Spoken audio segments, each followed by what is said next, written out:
Hello students, welcome back. देखते हैं आज के updates. Question number first, Samudri Setu operation of Indian navy is started to bring back Indian tourist from which country. Samudri Setu नाम का एक operation चलाया गया है भारतीय नौसेना के द्वारा। तो ये जो ऑपरेशन है वो किस देश से भारतीय जो पर्यटक हैं उनको वापस भारत लाने के लिए शुरू किया गया। आंसर देख लेते हैं हम पहले यहाँ पर। That is from Maldives. ठीक है, ध्यान रखिएगा, मालदीव्स के लिए ये ऑपरेशन स्टार्ट किया गया है। तो भारतीय नौसेना ने मालदीव के अंदर जो भी भारतीय लोग फंसे हुए हैं, जो कोविड-19 के कारण वहीं पर फंसे हुए हैं, तो उनको वापस यहाँ पर लाने की एक योजना है। लगभग 1000 व्यक्तियों को लाने की यहाँ पर योजना बनाई गई है।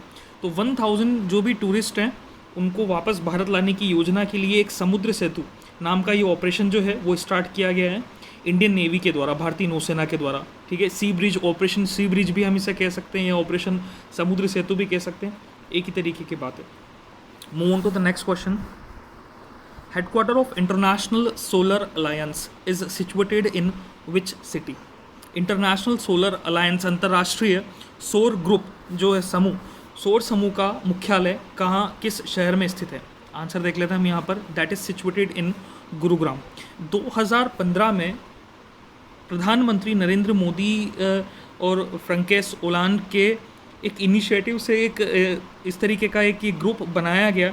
121 से ज़्यादा देश इसमें सम्मिलित हैं। तो इंटरनेशनल सोलर अलायंस, सारे के सारे जितनी मैक्सिमम कंट्रीज़ हैं, मैक्सिमम कंट्रीज़ सनशाइन कंट्रीज़ है। सनशाइन कंट्रीज़ का मतलब जहाँ पर जैसे सोलर एनर्जी का एक अच्छा खासा जहाँ पर कल्चर है या सोलर एनर्जी जहाँ से ज़्यादा जनरेट हो सकती है, तो उनके द्वारा बनाया गया ग्रुप है। गुरुग्राम भारत में इसका मुख्यालय, International Solar Alliance. Move to the next question. Recently Garud portal has been launched by DGCA। What is R in it.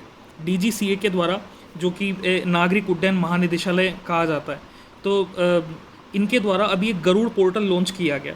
तो इस गरुड़ में आर का मतलब क्या है, आंसर देख लेते हैं हम पहले। यहाँ पर ये जो आर है, that R is answer C, relief. Garud की फुल फॉर्म क्या है यहाँ पर, government authorisation for relief using drones. Government authorisation for relief using drones.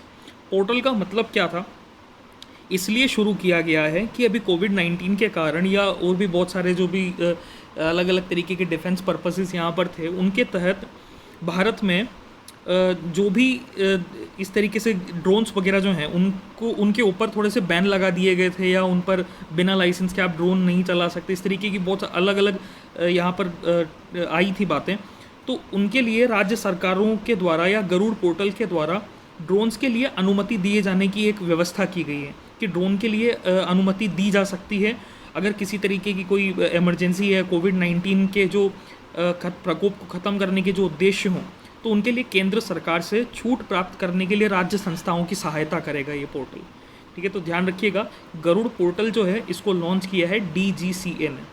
ठीक है, civil aviation, directorate general of civil aviation इसको कहा जाता है। Move on to the next question. Nigah portal is launched by which state. किस राज्य के द्वारा निगाह पोर्टल जो है इसको लॉन्च किया गया है। आंसर देख लेते हैं हम यहाँ पर। That is launched by B, Himachal Pradesh. Himachal Pradesh की सरकार ने निगाह नाम का एक पोर्टल, एक कार्यक्रम शुरू किया।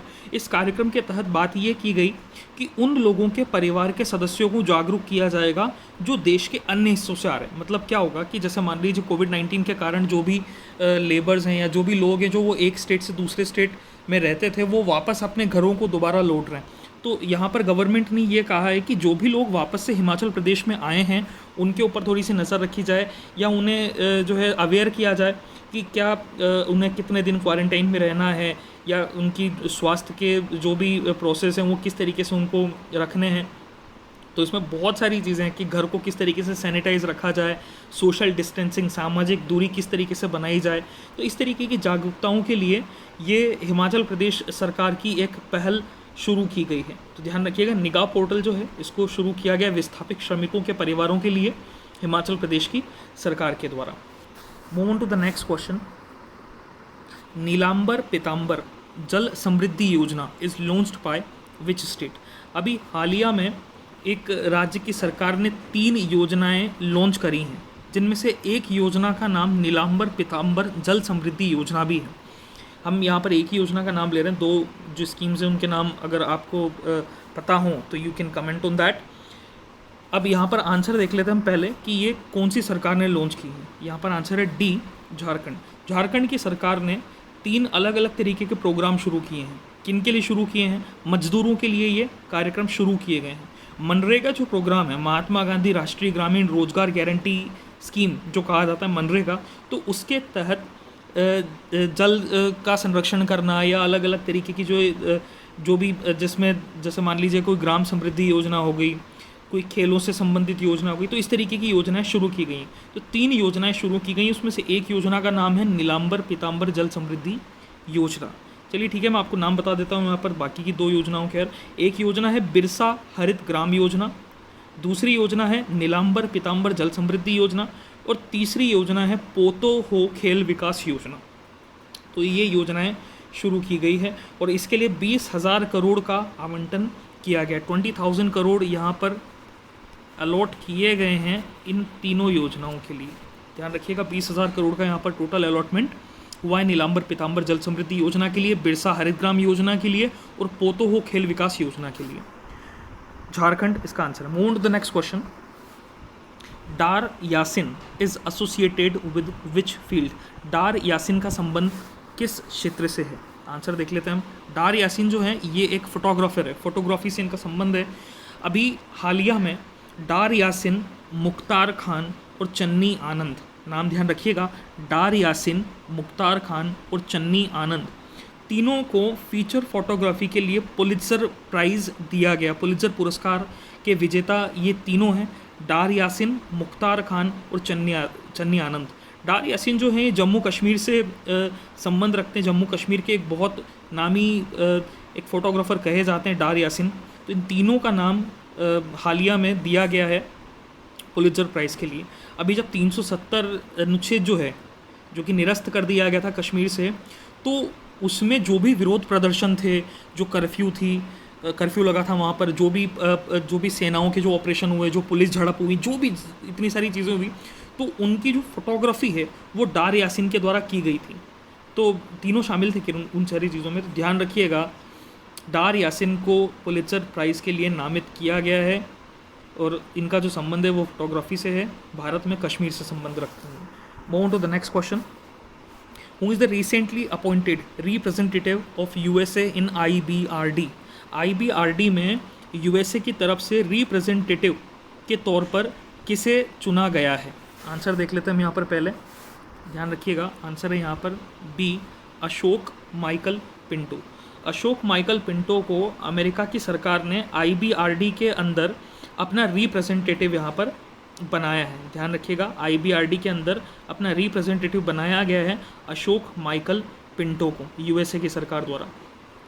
International bank of reconstruction and development world bank का एक पार्ट है, it's a part of world bank. WBG का एक मेंबर कहा जाता है। 5 मेंबर में से एक मेंबर IBRD भी है। तो ध्यान रखिएगा, इनके रिप्रेजेंटेटिव इस बार अशोक माइकल पिंटो जो हैं उनको चुना गया है। Move to the next question. IBRD is headquartered in which city? International Bank for Reconstruction and Development का मुख्यालय किस शहर में स्थित है? आंसर देख लेते हैं हम यहाँ पर। That is situated in Washington DC, because world bank जो है वो भी यहीं पर स्थित है। तो उसी तरीके से IBRD जो है उसका भी हेडक्वार्टर वॉशिंगटन DC में ही स्थित है। Move to the next question. Employees provident fund and miscellaneous provision act enacted in which year? EPFO जो ऑर्गेनाइजेशन चलता है, इसके लिए जो एक्ट बनाया गया था भारत में, जो प्रोविज़न बने थे, जो कानून बनाए गए थे, विविध कानून, तो ये विविध कानून अधिनियम किस वर्ष में पारित किया गया था, किस वर्ष इसको लाया गया था? ध्यान रखिएगा, 1952, 1952 में ये एक्ट भारत में लाया गया था। EPFO employ provident fund act जो है 1952 ये कहलाता है। Move to the next question. First Commonwealth youth games was held in which city? पहले कॉमनवेल्थ यूथ गेम्स जो हैं वो किस शहर में आयोजित किए गए थे विश्व के अंदर? ध्यान रखिएगा, जो फर्स्ट कॉमनवेल्थ यूथ गेम्स हैं that has been held in Edinburgh. ठीक है, ध्यान रखिएगा, पहले जो गेम है कॉमनवेल्थ गेम्स, ये एडिनबर्ग के अंदर आयोजित किए गए थे। फर्स्ट कॉमनवेल्थ, जो कई भारत भी एक कॉमनवेल्थ का एक मेंबर कहा जाता है, तो यहाँ अभी कोविड-19 के कारण कॉमनवेल्थ जो है उनको थोड़ा सा स्थगित कर दिया गया है। तो ध्यान रखना, जो इससे रिलेटेड हो सकता है कि क्वेश्चन पूछ लिया जाए, तो यहाँ पर एडिनबर्ग के अंदर पहले कॉमनवेल्थ गेम जो है उनको आयोजित किया गया था। फिर पहले भी यहाँ पर इससे पहले कॉमनवेल्थ गेम हो चुके थे, लेकिन वो यूथ गेम्स नहीं थे। हमने ऑलरेडी एक बार पहले भी यहाँ पर अगर हम बात करें तो कनाडा के अंदर हैमिल्टन में ये गेम्स हो चुके थे। बट यहाँ ध्यान रखिएगा इतना सा कि एडिनबर्ग के अंदर जो है वो फर्स्ट कॉमनवेल्थ गेम्स जो हैं वो आयोजित किए गए थे। तो ये हमारे आज के 10 क्वेश्चन हैं, इनको थोड़ा सा ध्यान रखिएगा। अगर किसी तरीके का डाउट हो, you can ask it to me, और आप कमेंट कर सकते हैं। ध्यान रखिएगा इनको। मिलते हैं नेक्स्ट वीडियो में, तब तक के लिए स्टे सेफ।